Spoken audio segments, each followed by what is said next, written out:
At the very beginning of this story, before we step into the winds, before we witness the unseen, and before we understand the scale of a kingdom that history itself struggles to contain, we must first ask, what do the three great revelations say about a ruler who commanded not just men, but the very forces of creation? In the Torah, the wisdom of a king is described as unmatched, a ruler whose judgment became legend across nations. In the Bible, this same king is portrayed as the one whose understanding surpassed all kings of the earth, a man whose fame spread to the ends of the known world. And in the Quran, the story reaches its most extraordinary dimension, where this king is not only wise, but is given authority over winds, jinn, animals, and an empire that stretched beyond imagination. This is not just a king. This is a phenomenon. This is the kingdom of Prophet Sulaiman. And before we go deeper, if you are someone who seeks stories that reshape how you see history, power, and destiny, take a moment to connect with this journey. Because what you are about to hear is not just a story, it is a revelation of what power truly means. Now imagine this: a throne not built merely on stone, but on knowledge. An army not made of just soldiers, but of beings you cannot see. A kingdom where messages travel not by roads, but by wind itself. This is where our journey begins. The rise of a different kind of king.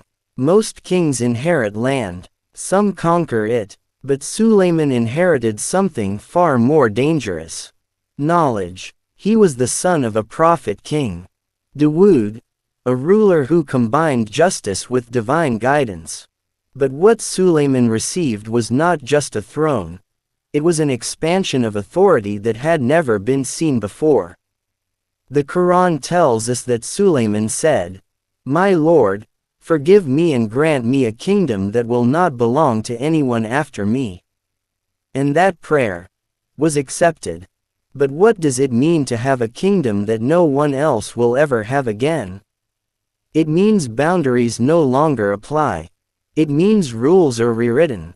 It means the very fabric of reality bends under command. Control over the winds. Think about the greatest empires in history. Rome built roads. Persia built networks. China built walls. But Suleiman controlled the wind.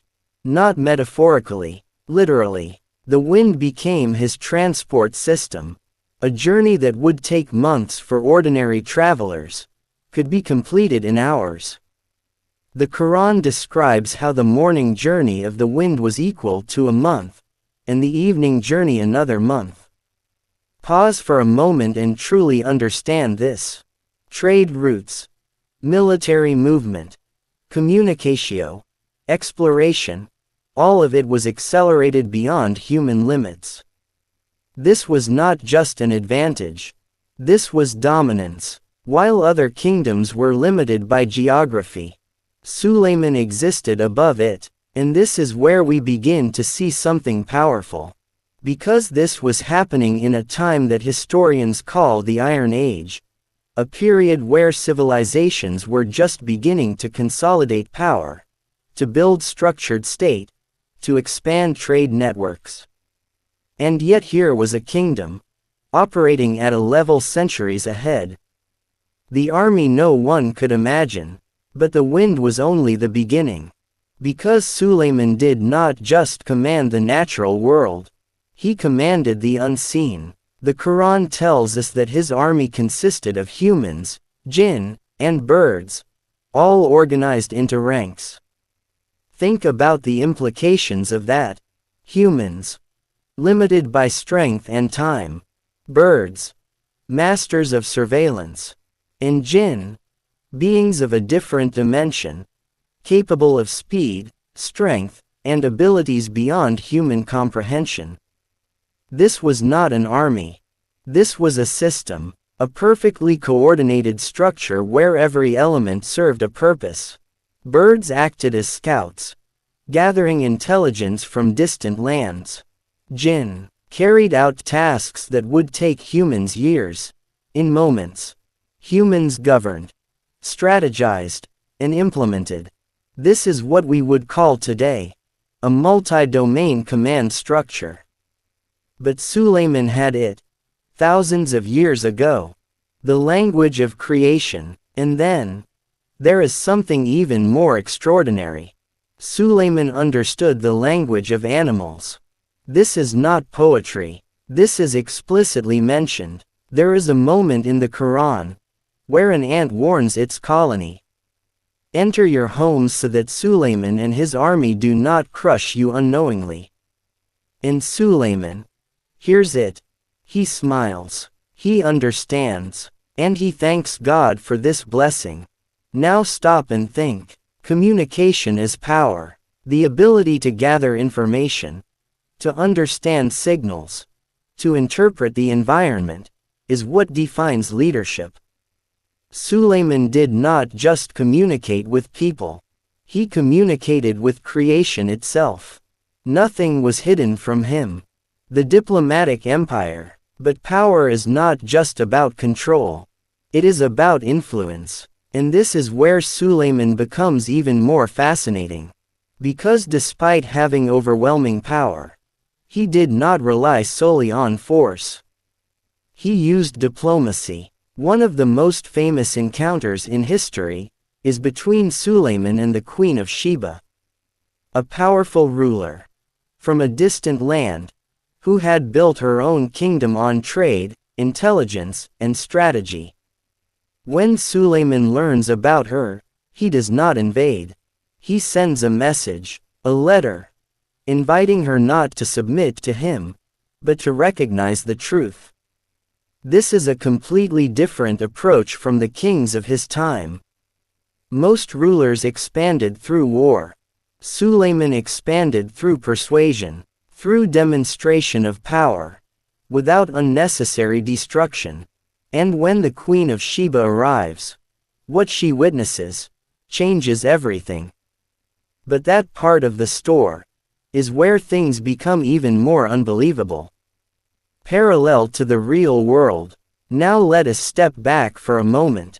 Because what we are seeing here is not just a religious narrative.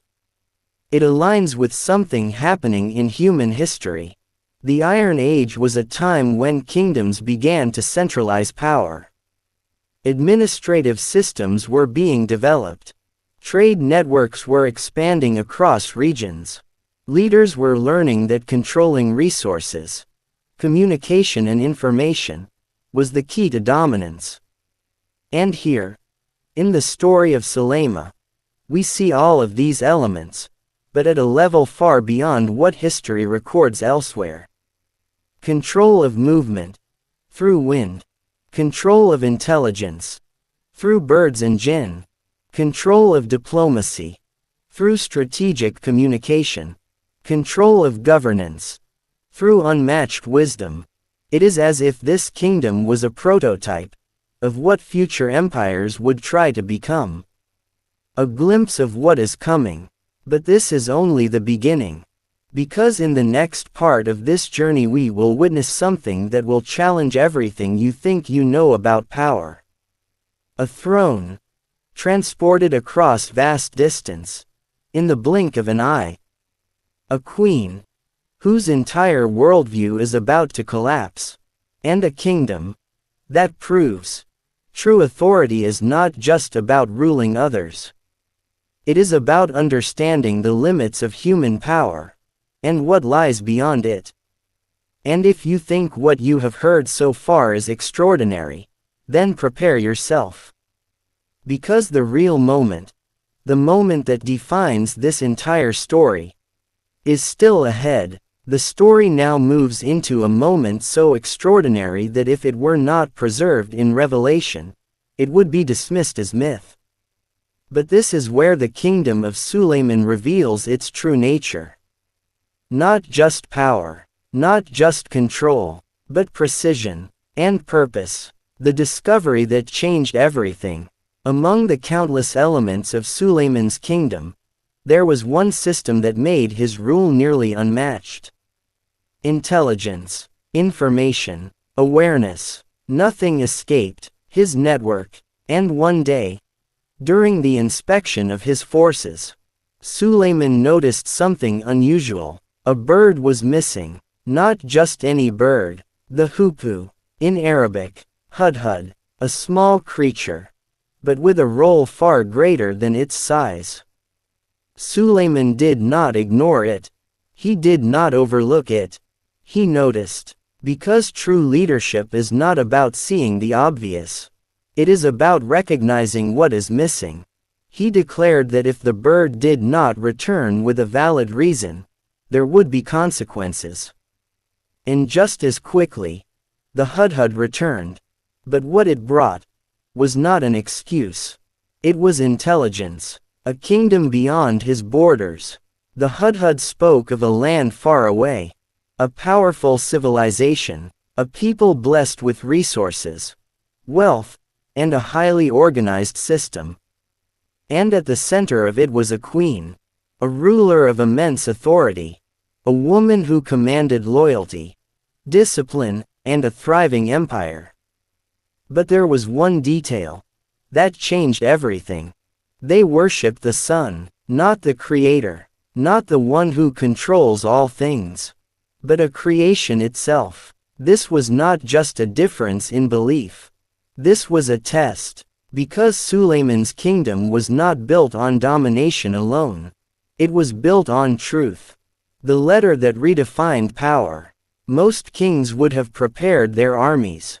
They would have seen this as an opportunity for conquest, expansion, control. But Sulaiman chose something else. He chose communication. He dictated a letter, a message unlike any other. It began with a declaration of divine authority, and ended with an invitation. Do not exalt yourselves against me, but come to me in submission. Notice the difference. Not surrender to me, but submission to truth. This was not political language. This was prophetic authority. The hudhud carried the message across vast lands and delivered it directly into the palace of the queen. The mind of a queen. When the Queen of Sheba received the letter, she did not react with anger. She did not rush into war. She did not let ego control her decision. Instead, she called her counsel. She analyzed the situation. She understood the risk. This is something history often ignores. Powerful leaders are not just strong. They are calculated. Her advisors suggested war. They spoke of strength, of military capability, of readiness. But she knew something they did not. War is unpredictable. Even the strongest armies can fall. And so she chose a different path. Diplomacy. She decided to send a gift.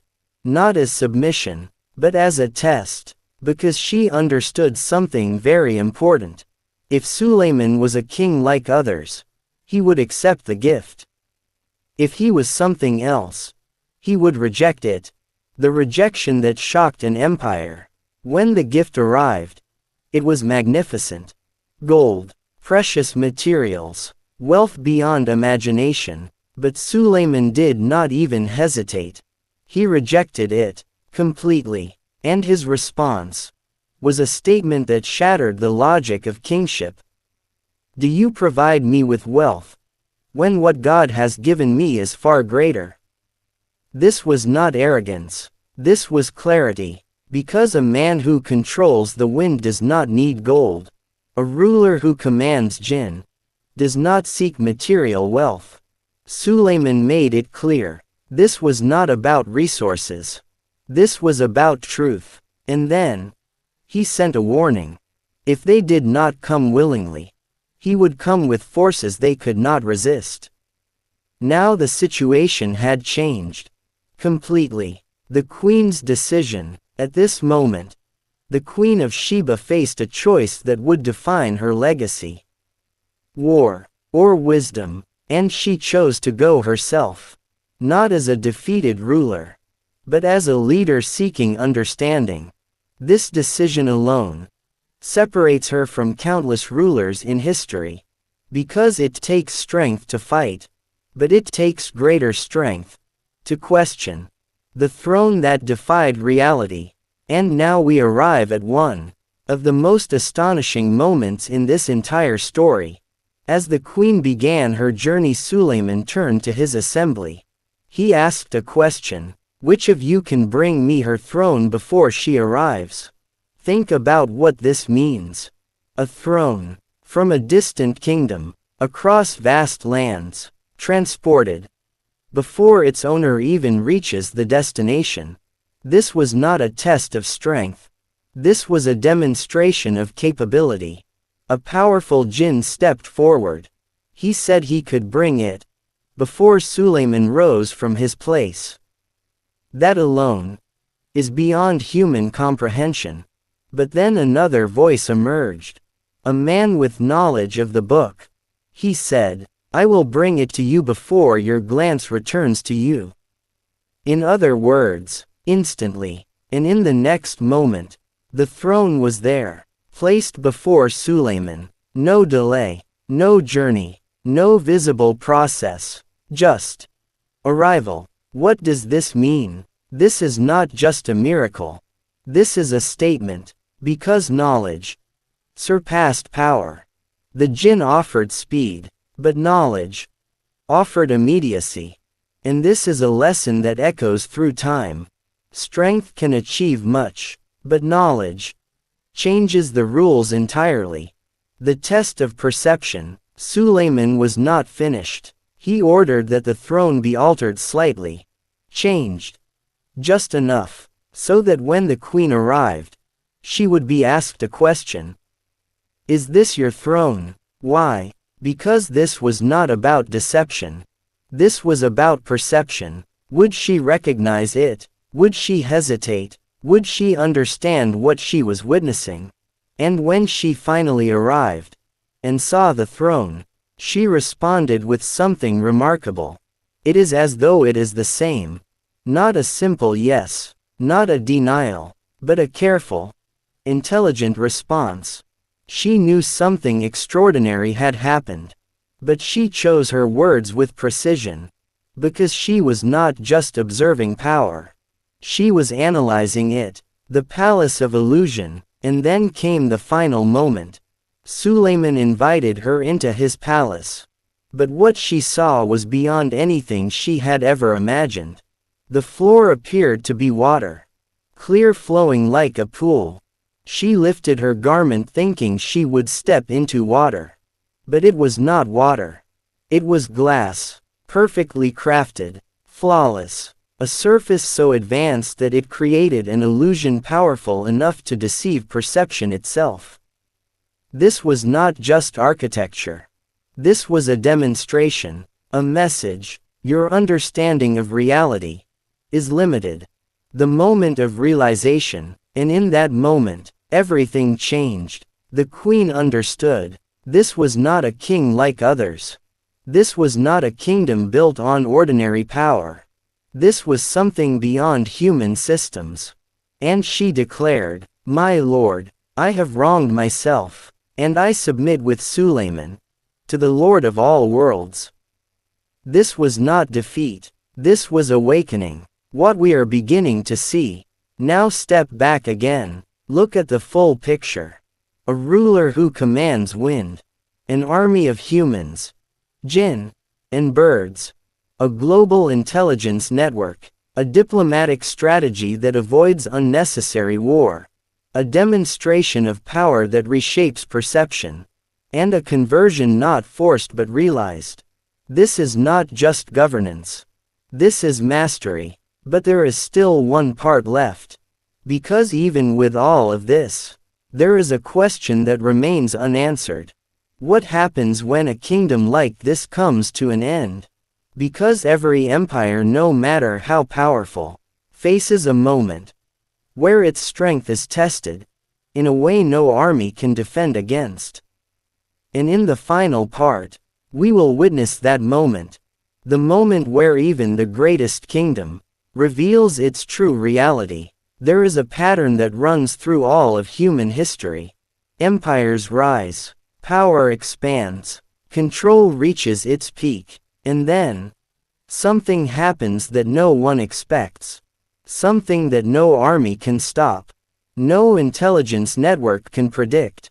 No strategy can overcome. And even in the case of the greatest kingdom ever granted to a human being, this moment arrived. The silence no one understood. After everything we have witnessed, the winds, the armies of humans, jinn, and birds, the throne that traveled across distance in an instant, the queen who transformed through realization, after a kingdom that redefined what power means, the ending does not come with war. It does not come with rebellion. It does not come with collapse. It comes with silence. The Quran describes a moment so subtle, yet so powerful, that it changes how we understand everything.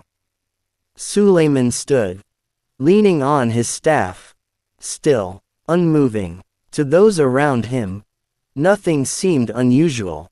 The kingdom continued. The systems operated. The jinn continued their work.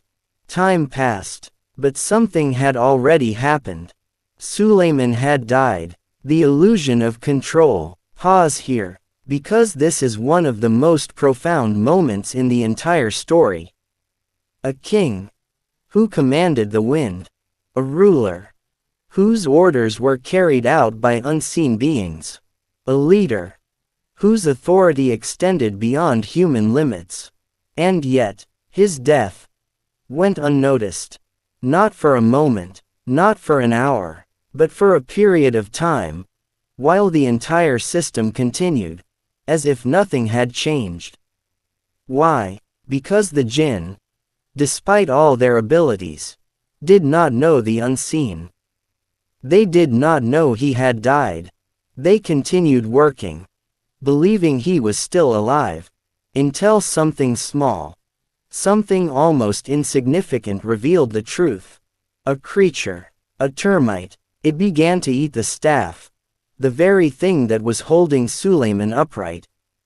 Slowly, silently, until finally, the staff broke, and Sulaiman's body fell, and in that moment, everything was exposed. The truth about the unseen. The Quran makes it clear. If the jinn had known the unseen, they would not have remained in humiliation, continuing their labor unaware of reality. This single event destroys one of the greatest misconceptions in human history. The idea that unseen beings possess ultimate knowledge. They do not. They are limited, just like humans, different in nature, different in ability, but not all-knowing. And this is important, because throughout history, people have feared, worshipped, or relied on unseen forces, believing they hold secrets of destiny. But this moment proves something else. Only the Creator knows the unseen. Everything else operates within limits. The fall that was not a defeat. Now here is the part that many people misunderstand. Was this the fall of Sulaiman's kingdom? No, because nothing was destroyed. No enemy conquered it. No rebellion tore it apart. Instead, it revealed a truth, that even the greatest power is temporary. Even the most advanced system depends on one thing: the will of the one who allowed it to exist. Sulaiman's kingdom did not fail. It fulfilled its purpose. It demonstrated what is possible when power is aligned with divine guidance. And then, it ended in a way that no one could ignore. The parallel to our world. Now look at our world today. We build systems, governments, technologies, networks of communication that span the globe. We create intelligence systems, capable of tracking, analyzing, predicting. We develop machines that move faster, calculate faster, respond faster than ever before. And sometimes we begin to believe that we are in control, that we have reached a level where nothing is beyond us. But the story of Solomon stands as a reminder. No matter how advanced a system becomes, it is still fragile, not because it is weak, but because it depends on something greater than itself. The Iron Age and beyond. Historians describe the Iron Age as a turning point, a time when humanity began to organize, to build structured societies, to expand trade, to create governance systems that would shape civilizations. But what we witnessed in the kingdom of Sulaiman was something beyond that, a model of governance that integrated power, knowledge, communication, diplomacy, and spiritual authority. It was not just ahead of its time, it was outside of time. And yet, it ended, just like all things do. The real definition of power. So what is power? Is it control over land, over people, over resources, or is it something else? Sulaiman had all of these, and more. But in the end, the most powerful moment of his story was not when he commanded the wind, not when the throne appeared instantly, not when the queen submitted. It was when his death revealed the limits of everything. Because true power is not what you can control, it is what you understand. And Sulaiman understood something that many never do. That everything he had was a trust, a gift, not an entitlement. The final reflection. Now imagine this. A kingdom that no one else will ever have again. A ruler whose authority extended beyond human capability. A system so advanced that even today we struggle to comprehend it. And yet, it ends with a simple image. A man standing still. A staff slowly being eaten. A fall that reveals the truth. This is not just history. This is a message. For every generation. For every civilization. For every individual who believes they have reached the peak. Because no matter how high you rise, there is always a reality beyond your control. A message for you. If you have stayed until this moment, then you already understand something deeper. This is not just a story about a king. It is a story about you. About the systems you trust. The power you seek. The control you believe you have. And the reality that exists beyond all of it. So as you move forward, ask yourself, what are you building? And more importantly, what are you building it on?